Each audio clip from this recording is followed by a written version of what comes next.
এক গ্রামে দুই ধনী ব্যবসায়ী ছিল। একজনের নাম ফারুক, অন্যজনের নাম রশিদ। দুজনেরই প্রচুর সম্পদ। চাচা, আল্লাহর নামে একটু খাবার দিন, আমার বাবা মা নেই, পেটে কিছু নেই। আয় বাবা আয়, আজ থেকে তুই আমার ছেলের মতো, খা পড়া সব আমি দেব। দূর হয় এখান থেকে, এতিমের জন্য আমার কোনো দয়া নেই, নিজে কামাই করে খা। ফারুক এতিমকে মাথায় তুলে রাখলেন, আর রশিদ তাড়িয়ে দিলেন। তোমার সময় শেষ।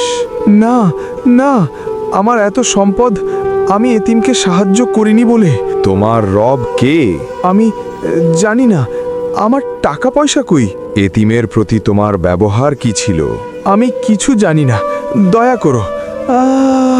আর যিনি এতিমকে ভালোবাসেন তার কবর হয় জান্নাতের বাগান। আলহামদুলিল্লাহ, এতিমের মুখে হাসি দেখে যে স্বভাব পেয়েছি। এই আগুন, এতিমকে তাড়ানোর শাস্তি। রসুলুল্লাহ সাল্লাল্লাহু আলাইহি ওয়াসাল্লাম বলেছেন যে এতিমের মাথায় হাত বুলিয়ে দেয় তার প্রতিটি চুলের বিনিময়ে নেকি।